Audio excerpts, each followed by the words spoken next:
제가 지금 말하는 나라가 어떤 나라인지 한번 맞춰 보십시오. 전 세계에서 살인율이 제일 높은 나라 어느 나라인지 아시겠습니까? 전 세계에서 범죄율이 가장 높은 나라 어느 나라인지 아시겠습니까? 1인당 국민소득이 2011년에는 12,180불이었는데 2022년에는 1,544불로 거의 10분의 1로 떨어진 나라 어느 나라인지 아시겠습니까? 네, 베네수엘라. 베네수엘라. 근데 베네수엘라는 또 하나의 중요한 특징이 있습니다. 그게 뭐냐면은 전 세계에서 최대의 석유 매장 국가입니다.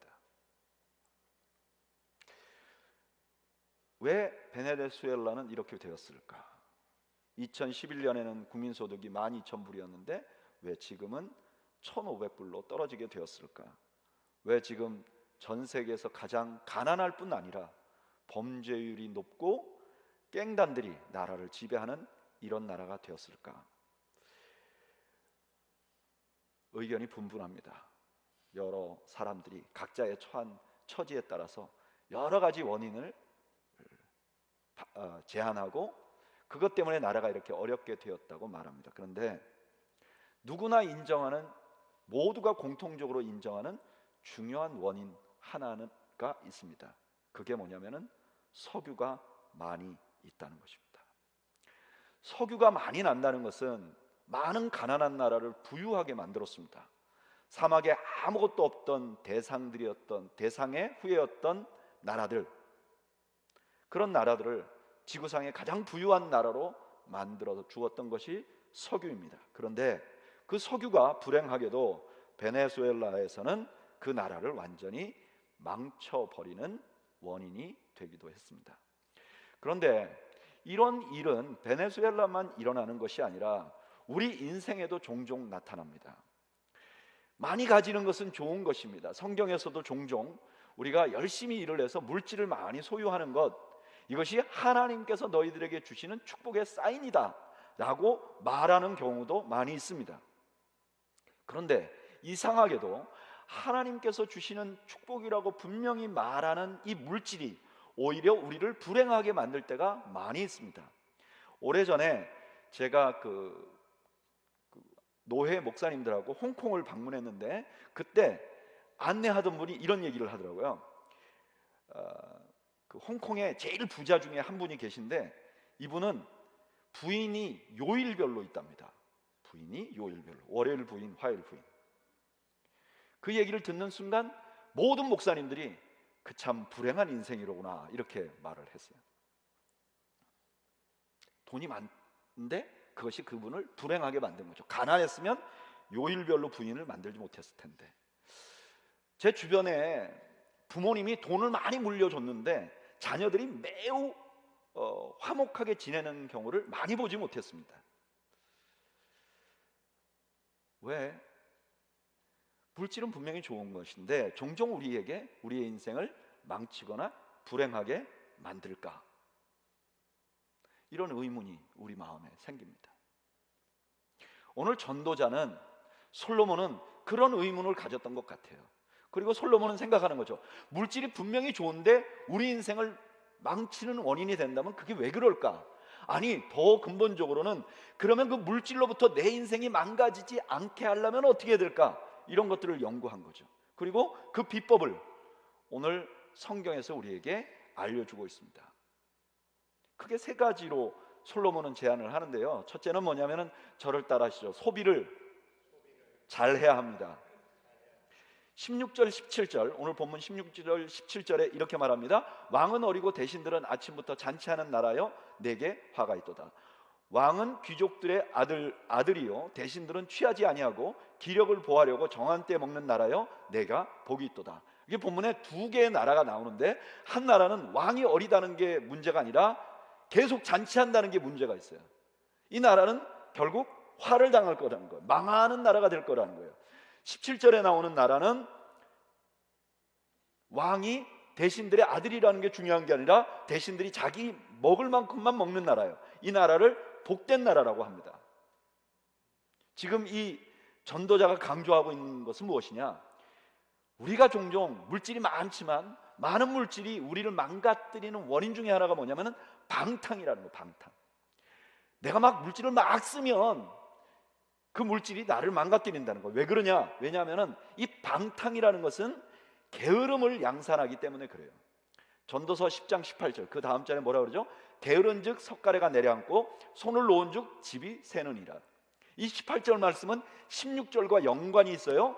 사람이 먹고 놀다 보면 자연스럽게 자기가 할 일을 못하게 돼요. 이게 게으름입니다. 여러분, 게으름은 아무것도 안 하는 게 게으름이 아니라 할 일을 안 하는 것이 게으름이죠.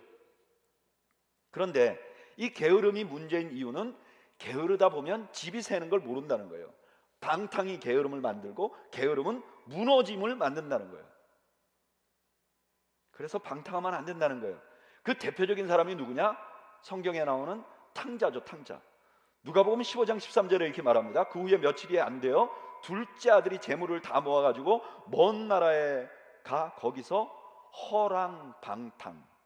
허랑방탕했기 때문에 이 사람이 아들로서의 모습을 잃어버린 거예요. 이런 말을 하면 어떤 분들은 이렇게 말해요.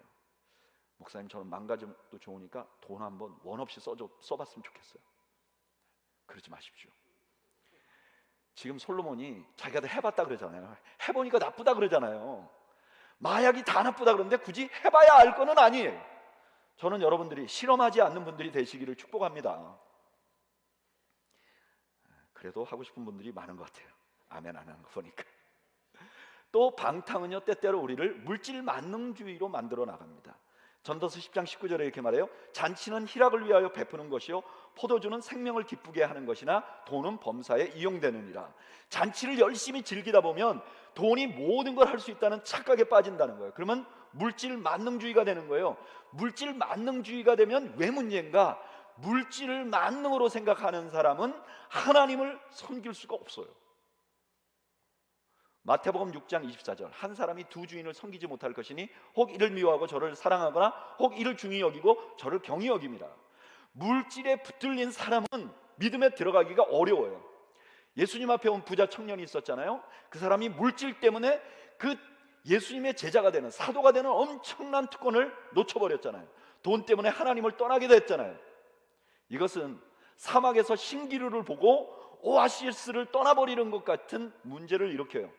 방탕은 우리를 물질 만능으로 이끌고, 물질 만능은 가장 중요한 하나님을 잃어버리게 만드는 영향이 있죠. 또 하나, 방탕은요 실수를 만들어 놔요. 전도서 10장 20절에 심중에라도 왕을 저주하지 말며 침실에서라도 부자를 저주하지 말라. 공중의 새가 그 소리를 전하고 날짐승이 그 일을 전파할 것입니다. 방탕하면요 판단력이 안 좋아져요. 마치 어떤 것과 같으냐면은 술을 많이 마시면 실수하는 것과 똑같아요. 방탕은 판단력을 잃어버리게 만들어요. 그래서 물질이 있다고 다 방탕하게 쓰면 안 된다는 거예요. 대신 어떻게 해야 되느냐? 필요한 만큼 소비해야 돼요. 내가 있는 만큼 소비하는 것이 아니라 자신이 필요한 만큼 소비해야 돼요. 이 소비를 조절하지 않으면 내가 가진 것이 나를 불행하게 만들어요. 그래서 여러분 늘 소비를 통제하려고 하는 노력을 해야 합니다. 저는 그런 의미에서 각 가정이 가계부를 꼭 적으시기 바랍니다. 목사님, 그게 설교에서 할 일입니까? 네? 저도 가끔 다른 얘기를 합니다. 여러분 가계부를 꼭 적으시기 바랍니다. 목사님은 하십니까? 저도 못합니다. 그러나 여러분 꼭 하시기 바랍니다. 왜냐하면 전략하기 위해서가 아니라 우리의 돈이 어디로 흘러가는지를 보아야 하고, 우리의 돈이 흘러가는 곳이 곧 내 마음이 흘러가는 곳이기 때문에 그렇습니다. 내가 내 물질이 어디로 흘러가는지 보면 이 물질이 나를 망가뜨리지 못하게 합니다. 저는 여러분들이 소비를 통제할 수 있는 여러분들이 되시기를 바랍니다. 이렇게 검소하면요 하나 문제가 또 생겨요. 그게 뭐냐면 인색해져요. 그러니까 인색해지면 방탕한 것 못지않게 물질이 우리를 망가뜨립니다. 그래서 솔로몬은 계속해서 또 하나의 제안을 해요. 뭐냐면은 건전한 방법으로 나누라 그래요. 전도서 11장 1절 너는 내 떡을 물 위에 던지라 이것을 여러 날 후에 도로 찾으리라. 여기 던지라는 말은 인색함 없이 너그러운 마음을 가지라 이런 뜻이 있어요. 그리고 여기 물 위에 던지라 하는 이 말은 아라비아 격언에 이런 말이 있어요. 좋은 일을 하라. 그리고 내 식물을 물속에 던지라. 그러면 훗날 되받을 것이다. 그러니까 물속에 물질을 던진다는 것은 좋은 일을 하는, 선한 일을 하라는 말의 그 격언이었어요. 그래서 이 말은 전도서 11장 1절은 무슨 말이냐면은 보상을 바라지 말고 선한 일을 하라 이런 의미가 있어요. 그리고 12절 상반절에 뭐라 그러냐면 7에게나 8에게 나누어 줄지라. 그것은 내가 물질을 나눌 때 7명 세서 8명 세서 나눠주라 그런 뜻이 아니고 7 혹은 8은 다수에게 가능한 많은 사람들에게 베풀라고 하는 뜻이에요. 그러니까 지금 전도자 솔로몬이 뭐라 그러냐면은 우리가 많이 가지고 있어도, 물질이 많이 가지고 있어도 이것이 나를 불행하게 만들지 않으려면 나눔을 실천해야 된다고 말해요. 왜 그런가? 왜 우리가 나눠야 되는가? 이유는 첫째는 세상의 모든 것을 내가 가지고 있으면요 안전하지 않아서 그래요. 전도서 11장 2절에 이렇게 말해요. 무슨 재앙이 땅에 임할는지 내가 알지 못하니라. 무슨 뜻이죠? 세상에 안전한 곳이 없다는 거예요. 고대는 실제로 그랬습니다. 많은 사람들이 물질을 많이 가지면요 이거를 보관할 방법이 없어요. 그래서 자신만이 아는 집 어디에다 숨겨놓든지 아니면 산속에 아무도 모르는 곳에 파묻어 놓습니다. 그러니까 어떤 문제가 생기느냐, 파묻어 놓은 것이 상해요. 그리고 집에다 놓으니까 도둑이 들어요. 이런 배경으로 하신 말씀이 뭐냐? 마태복음 16장 9절이에요. 너희를 위하여 보물을 땅에 쌓아두지 말라. 거기는 종과 동록이 해하며 도둑이 구멍을 뚫고 도둑질 하느니라. 에이, 그거는 목사님 옛날 얘기니까 그렇지 요즘엔 안 그래요. 요즘에는 안전하게 보관할 수 있는 동록이 안 생기는 은행이 있지 않습니까? 저도 그런 줄 알았어요. 근데 제가 은행을 가만히 보니까 물가 상승률보다 더 많은 이자를 주는 은행은 세상에 없어요. 내가 은행에서 대출할 때보다 더 많은 이자를 내게 맡겨놓으면 주는 은행도 없어요. 그러니까 가만히 갖고 있으면 점점 가치가 줄어요. 은행에 넣어놓으면 이자와 물가 상승률이라는 동록이 있는 겁니다. 에이, 도둑은 요즘에 경찰들이 이렇게 있는데 도둑이 뭐 도둑당하는 사람이 몇 명이나 됩니까? 여러분, 우리가 돈을 어디다 투자해 놓으면요 어디나 리스크가 있어요. 이 동네 집값 계속 오른다 그러더니 요즘 떨어진다고 하더라고요. 우리 교회도 주식 가지신 분들이 있잖아요. 한때 마음이 아프니까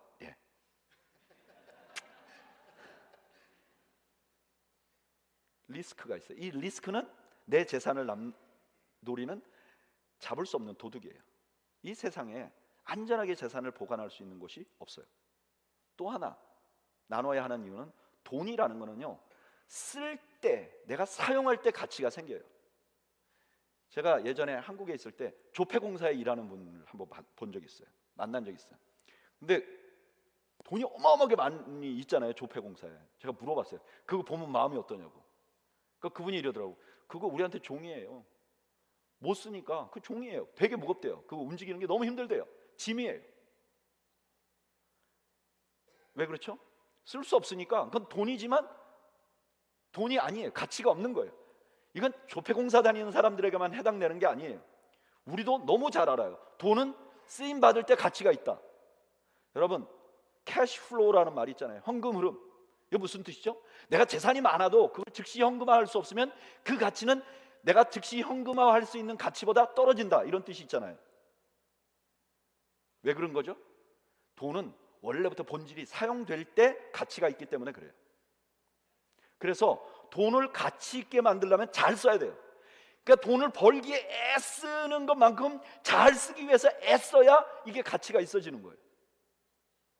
그리고 제일 중요한 것은 돈은 베풀면 내가 행복해져요. 한국의 탤런트 중에 저희 세대에서는 아마 제일 잘생긴 남자로 이렇게 모델로 사용되는 사람 중에 한 분이 차인표라는 배우예요.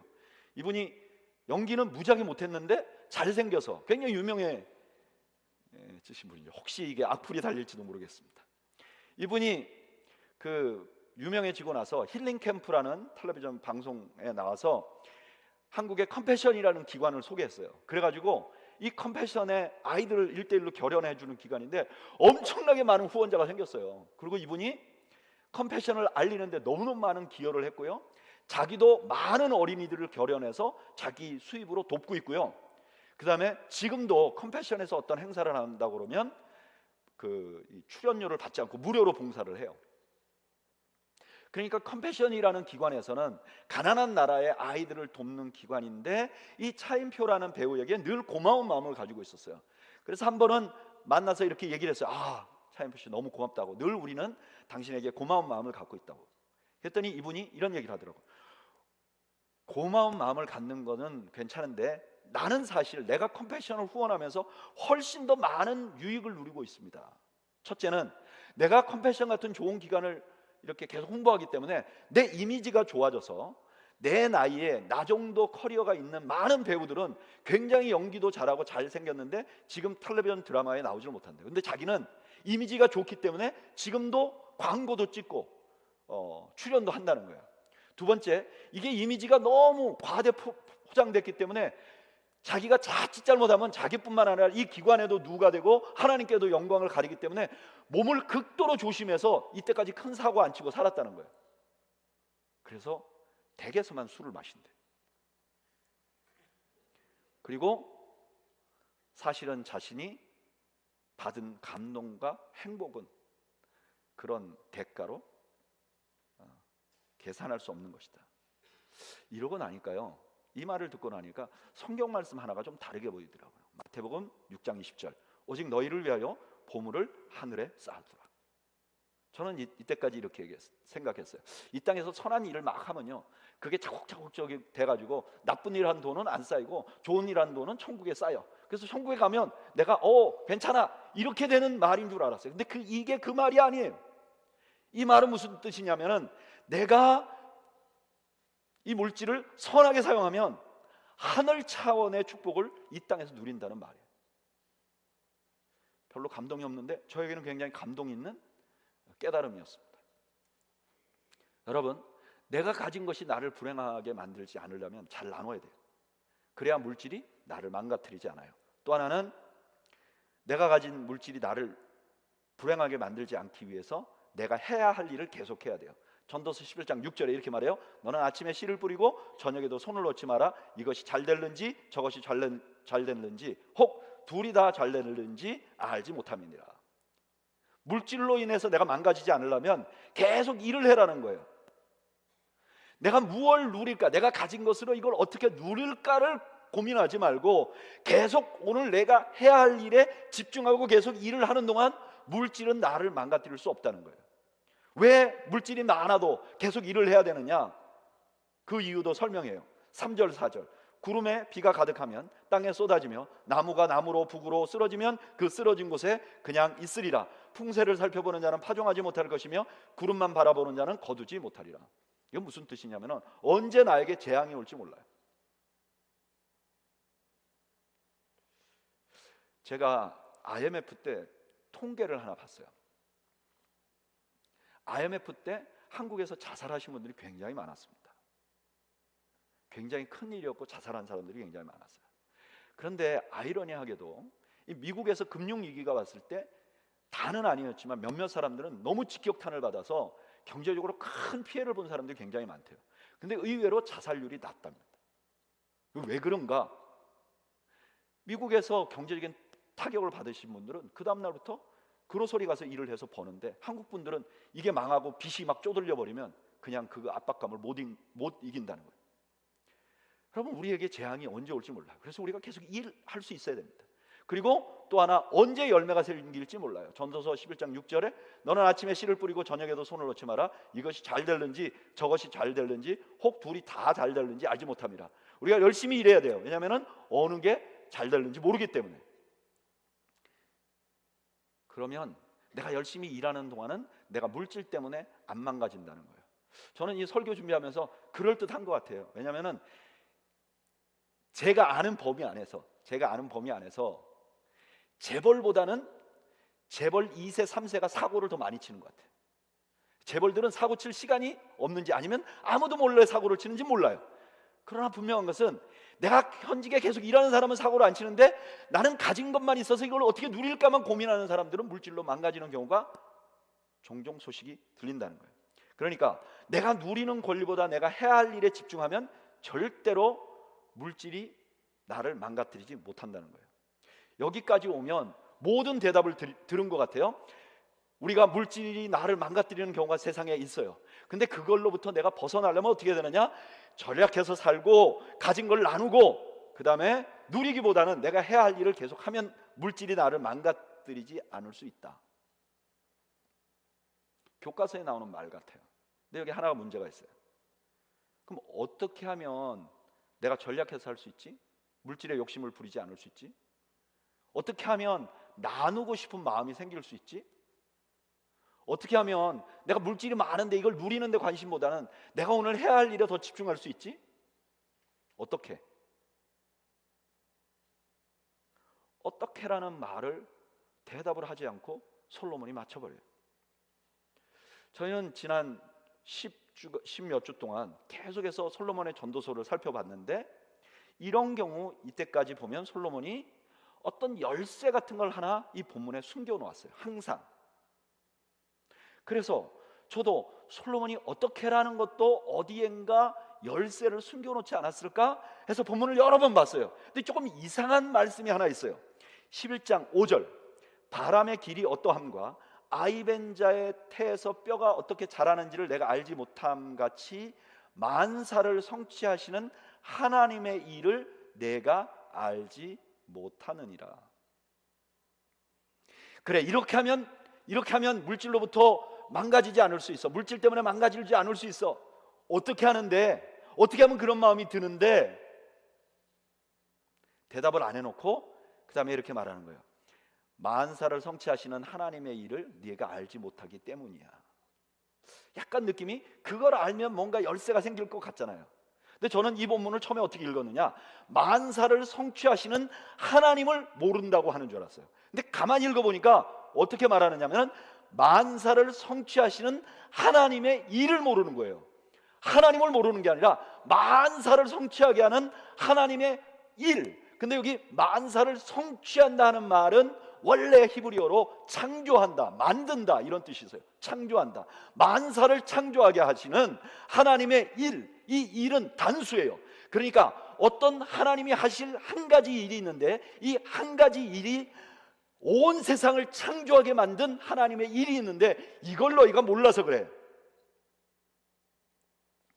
그리고 솔로몬은 그 하나님의 한 가지 일이 무엇인지 대답하지 않고 스톱. 항상 똑같은 패턴이에요. 솔로몬이 죽은 지 900년도 훨씬 넘은 후에 예수님의 제자인 바울이 그 비밀을 알게 됐어요. 그래서 골로새에 사는 성도들에게 편지를 쓰면서 이렇게 말해요. 골로새서 1장 6절 만물이 그에게서 창조되되. 만물, 그는 누구죠? 예수님이죠. 창조되었다. 근데 만물이 그에게서 창조되었다고 번역되었지만 이 원래 뜻은 엔토 크리스토, 그리스도 안에서, 그의 안에서 창조되었다 이렇게 됐어요. 근데 여기 그리스도 안에서라는 말은 신학적인 용어인데 사도 바울이 썼을 경우에 그리스도 안에서라는 말은 예수 그리스도의 십자가 죽음과 부활을 의미해요. 이게 관용어구예요. 그러니까 이 말은 무슨 말이냐면 세상이 창조된 이유는 그리스도께서 십자가에 죽으시고 부활하셨기 때문이라는 거예요. 이건 좀 생각해 보면 금방 이해가 돼요. 왜냐? 하나님께서 천지를 창조하시려고 계획을 세웠어요. 근데 큰 문제가 하나 있어. 뭐죠? 인간이 틀림없이 죄를 지을 거야. 하나님은 전지하시니까 다 알잖아요. 그러니까 인간이 죄 지을 걸 알았어. 창조를 해 말까? 창조해놔봤자 이게 죄 지으면 다 망가질 텐데. 그때 이위 성자 예수님께서 이렇게 말씀하신 거죠. 아버지 하나님, 내가 그 죄의 대가를 십자가로 치룰게. 렛츠고. 하나님 아버지, 그게 내 마음이야. 삼위가 하나가 돼서 세상이 존재하게 된 거죠. 그런 의미에서 예수님의 십자가는 이 세상이 존재하게 하는 원인이 되는 거예요. 만사를 존재하게 하는 하나님의 단 한 가지 일은 십자가였어요. 이걸 아는 것이 물질이 우리에게 주는 문제를 해결하는 열쇠 중에 열쇠가 아닌가, 이런 상상을 바울이 분명하게 말씀해 주는 성경 구절이 있어요. 좀 긴데 이 구절은 다 같이 읽겠습니다. 빌립보서 4장 11절에서 13절 읽어보죠. 시작. 내가 궁핍함으로 말하는 것이 아니니라. 어떠한 형편에든지 나는 자족하기를 배웠노니. 자, 사도 바울이 자족하기를 배웠대요. 방탕하지 않고 내가 가진 것으로 만족하기를 배웠대요. 근데 그 다음에 설명 시작. 나는 비천에 처할 줄도 알고 풍부에 처할 줄도 알아. 모든 일 곧 배부름과 배고픔과 풍부와 궁핍에도 처할 줄 아는 일체의 비결을 배웠노라. 뭔가를 배웠어요. 그 다음 뭐라 그러죠? 내게 능력 주시는 자 안에서 내가 모든 것을 할 수 있느니라. 지금 사도 바울이 모든 것을 할 수 있는 능력을 받았어요. 이 모든 것을 할 수 있는 능력이란 뭐냐? 배고픈 환경이나 배부른 환경이나 어디서든지 나는 잘 지내. 다시 말하면 물질로 인한 피해로부터, 폐해로부터 완전히 자유해졌어. 근데 이렇게 자유해진 이유가 뭐냐? 내가 만족하는 능력을 배웠어. 자족하는 마음을 배웠어. 그 자족하는 마음은 어디로부터 왔느냐? 내게 능력 주시는 자, 그게 누구죠? 예수님으로부터 그것이 생겼다는 거예요. 주님 안에 있으면 자족하는 마음이 생긴다는 거예요. 여러분 주님 안에 있으십니까? 자족하는 마음이 생겨야 돼요. 어떻게 하면 자족하게 되는가? 디모데전서 1장 12절에서 15절 우리가 상상해 볼 수 있는 답을 줘요. 나를 능하게 하신 그리스도 예수 우리 주께 내가 감사함은, 먼저 감사가 생겨나요. 왜냐?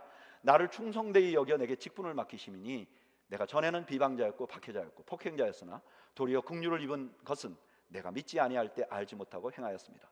우리 주의 은혜가 그리스도 예수 안에 있는 믿음과 사랑과 함께 넘치도록 풍성하였도다. 미쁘다 모든 사람이 받을 만한 이 말이여 그리스도 예수께서 죄인을 구하시려고 세상에 임하셨다 하였도다. 죄인 중에 내가 괴수니라. 주 안에 들어가면 제일 먼저 알게 되는 게 내가 얼마나 큰 죄인인가를 알아요. 내가 이 땅에 있는 어떤 것도 누릴 자격이 없다는 걸 알아요. 그러면 그런 마음이 생기고 나면 그 다음에 나에게 주어진 모든 것이 은혜라는 걸 알게 돼요. 그러면 그 다음에 내게 주어진 모든 것에 감사하고 만족하고 절대로 방탕할 수 없는 거예요. 이것이 기독교가 주는 기적이에요. 기독교가 주는 가장 큰 기적은 누구 병 치료됐고 어떤 사람이 가난하다 부자 됐고 그게 아니에요. 우리가 예수를 믿었는데도 여전히 물질 가운데 노출되어 있어요. 우리도 물질을 벌어서 살아야 되고 그리고 이 물질 때문에 마음 상하는 이런 세상에 살아요. 그러나 이 물질이 절대로 우리를 망가뜨릴 수는 없어. 왜냐하면 예수를 만나고 나면 내가 엄청난 죄인이고 나에게 주어진 모든 것이 그 그리스도의 은혜로 주어진 것임을 알게 돼요. 그래서 내가 사족하는 마음이 나도 모르게 생기는 거예요. 여러분들에게 지금 감사와 만족이 있습니까? 두 분만 아멘 하시는데, 아멘 안 하신 분들 지금 돈이 없어서 그런 겁니까? 아니죠. 십자가에 가지 않아서 그렇습니다. 제가 우리 교인들 형편 다 아는데요, 여러분들 중에 누구라도 제가 아는 어느 나라에 떨어뜨려 놓으면 가쁩니다. 화장실이 좀 힘들죠. 어느 정도 가졌는데도 마음이 헛헛한 분들 있죠. 분명히 예전보다는 괜찮은데 마음이 허전한 분들 있죠. 더 가져야 하나요? 십자가 앞으로 가야죠. 이게 기독교가 주는 축복이죠. 이 십자가의 주님을 만나면 나누게 돼 있어요. 이건 억지로 하라, 나눠라, 뭐 11조 어떻게 해라, 뭐 나눠라, 뭐 주일원금 어떻게 해라, 성경원금 어떻게 해라, 뭐 나눠라, 우리 교회 예산에 얼마나 나눠라, 이럴 필요가 없어요. 나누게 돼 있어요. 고린도서 8장에 보면 고린도 교회에게 사도 바울이 마게도냐 교회를 소개합니다. 마게도냐에 있는 교회가 있는데 이분들 어떻게 하냐? 고린도후서 8장 2절, 환난의 많은 시련 가운데서 그들의 넘치는 기쁨과 극심한 가난이 그들을 풍성한 연보를 넘치게 하도다. 마게도냐 사람들은 돌았어. 지금 이 사람들이 고난을 당하는데 헌금을 엄청나게 했어. 그리고 나서 고린도 교회도 좀 그렇게 해봐. 그러면서 사용한 말씀이 있어요. 그게 고린도후서 8장 9절이에요. 우리 다 같이 한번 읽어볼까요? 시작. 우리 주 예수 그리스도의 은혜를 너희가 알거니와 부유하신 이로써 너희를 위하여 가난하게 되심은 그의 가난함으로 말미암아 너희를 부유하게 하려 하심이라. 아멘. 너희들이 뭐 가졌지? 그거 어떻게 해서 가진 줄 알아? 주님이 가난하게 돼서 너희가 가진 거야. 어떻게 하면 마게도냐 교회처럼 나누게 되는가? 주님을 만나면 되지. 주님을 알면, 주님을 만나면 나눌 수밖에 없어. 작은 것이라도 실천할 수밖에 없어. 주님을 만나고도 나누지 않는 것이 기적이에요. 그 다음에 십자가의 주님을 만나면요, 당연히 누릴 권리보다 해야 할 일을 집중해요. 바울과 바나바는 자비량으로 교회를 섬겼어요. 많은 사람들이 바울과 바나바를 비난했어요. 저들이 자격이 없어서 사례비 달라고 안 한다. 그때 바울이 이렇게 말했어요. 어찌 나와 바나바만 일하지 아니할 권리가 없겠느냐. 우리는 권리가 있는 사람들이야. 18절에 뭐라 그러냐면 이렇게 말해요. 그런즉 내 상이 무엇이냐? 내가 복음을 전할 때 값없이 전하고 복음으로 말미암아 내게 있는 권리를 다 쓰지 아니하는 이것이로다. 내가 지금 너무 자랑스러운 게 있는데 그게 뭐냐면 내가 당연히 누려야 될 권리를 집중하지 않는다는 거예요. 나는 당연히 너희들에게 헌금을 받아야 하는데 난 그거에 집중하지 않는다는 거예요. 왜 바울이 이렇게 했을까? 우리는 바울이 이렇게 한 이유를 예수님에게서 찾아요. 빌립보서 2장 6절에서 8절. 그런 근본 하나님의 본체시나 하나님과 동등됨을 취할 것으로 여기지 아니하시고 누려야 할 것을 집중하지 아니하시고 오히려 자기를 비워 종의 형체를 가지사 사람들과 같이 되셨고 사람의 모양으로 나타나서 자기를 낮추시고 죽기까지 복종하셨으니 곧 십자가에 죽으심이라. 사도 바울은 자기가 누릴 것보다는 자기가 해야 할 일에 집중했습니다. 그리고 자비량을 하면서 복음 사역에 매진했어요. 주님을 알고 나니까 주님이 자기 권리만 주장하신 분이 아니잖아요. 주님이 자기 권리만 주장했으면 우리 다 죽었죠. 그냥 심판하면 끝나는데 그렇게 아니하셔서 우리가 살고 있잖아요. 십자가가 바로 우리에게 그런 은혜를 주는 것입니다. 물질로 인해서 넘어지거나 상하지 않게 만들어 주는 것이죠.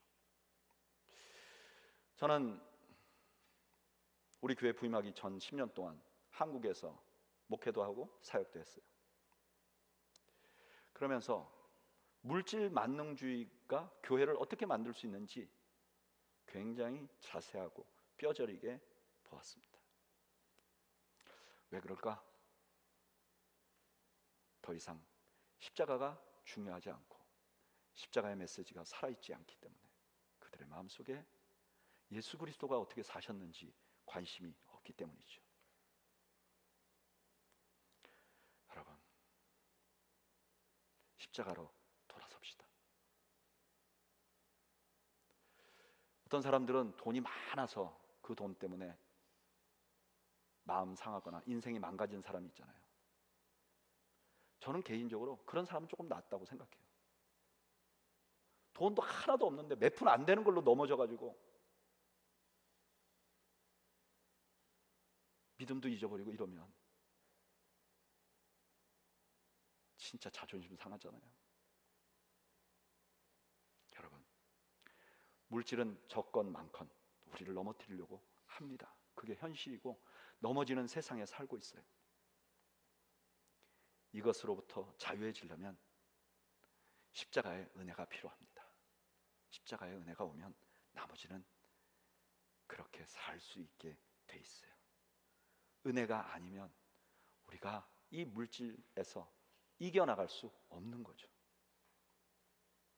저는 우리 모두가 십자가의 은혜를 나에게 주옵소서, 은혜를 주옵소서, 은혜를 받아서 내게 하나님이 주신 그 물질을 잘 활용하고 이것으로 인해서 망가지지 않겠습니다 라고 결단하시는 여러분들이 되시기를 주님의 이름으로 축복합니다. 우리 찬양을 한 곡 드릴 텐데, 우리 오늘 말씀하고 딱 맞진 않아요.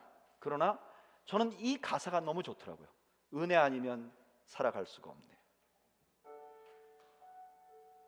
은혜 아니면 살아갈 수가 없네. 우리는 늘 위험합니다. 우리는 늘 위태위태합니다. 은혜가 아니면 우리는 욕심 부릴 수밖에 없고, 은혜가 아니면 돈 때문에 넘어질 수밖에 없고, 은혜가 아니면 방탕할 수밖에 없습니다. 우리에게 은혜가 필요합니다. 우리 주님 앞에 이런 마음을 갖고 기도하면 좋겠어요. 주님 십자가의 은혜를 내가 잊지 않게 해주십시오. 그래서 주님께서 분명히 허락하신 이 물질이 나를 망가뜨리기보다는 내 인생을 더욱더 풍요롭게 하고 하나님께 더욱더 영광이 되게 하는 도구가 되게 해 주옵소서. 우리 소원하는 마음으로 이 찬양 함께 드리겠습니다. 은혜 아니면 살아갈 수가 없네. 은혜 아니면 살아갈 수가 없네. 호흡마저도 다 주의 것이니 세상 평안과 위로 내게 없어도 예수, 오직 예수뿐이네. 다시 한번 은혜 아니면, 은혜 아니면 살아갈 수가 없네. 호흡마저도 다 주의 것이니 세상 평안과 위로 내게 없어도 예수, 오직 예수뿐이네. 크신 계획, 크신 계획 다 볼 수도 없고 작은 고난에 지쳐도 주께 묶인 나의 모든 삶 견디고 견디게 하시네.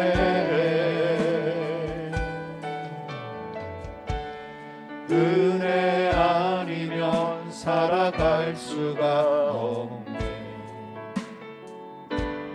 나의 모든 것 다 주께 맡기니 참된 평안과 위로 내게 주신 주 예수, 오직 예수뿐이네. 우리 시간 함께 잠시 기도합시다. 혹시 오늘 예배 나오신 여러분들 중에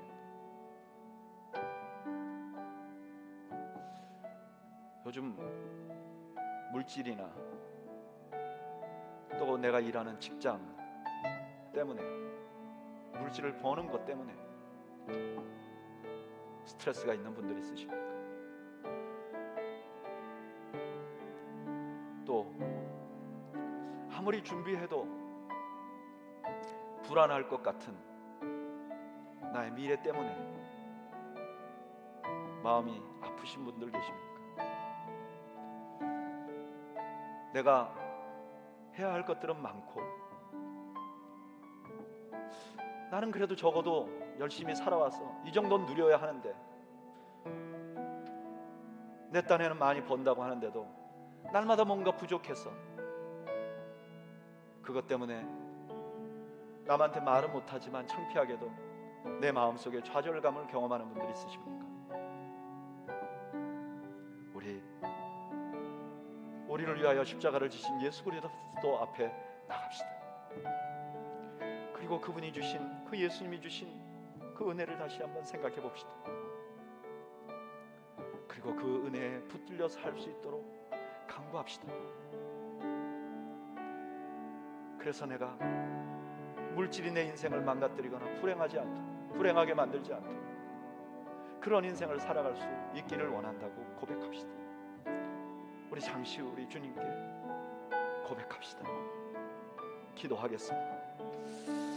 하나님 아버지, 하나님 아버지, 하나님 아버지, 하나님 아버지, 정말 너무 많이 연약합니다. 하나님 아버지, 우리는 물질이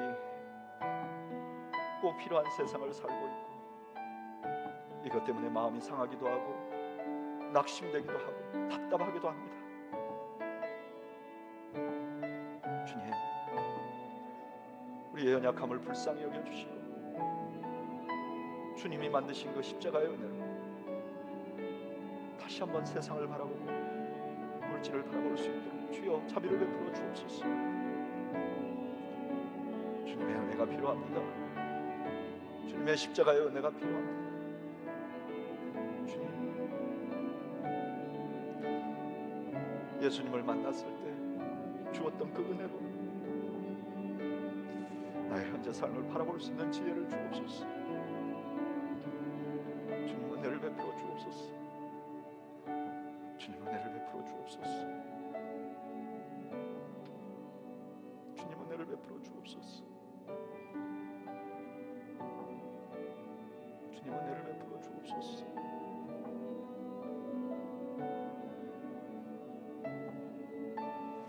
주님 은혜를 베푸소서. 주님 은혜를 베푸소서.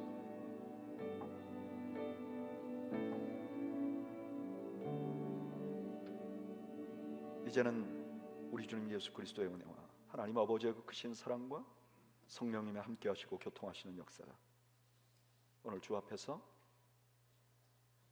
십자가의 은혜로 세상을 보고 물질을 보며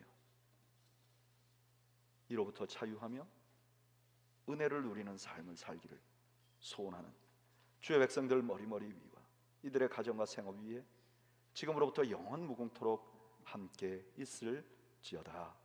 아멘.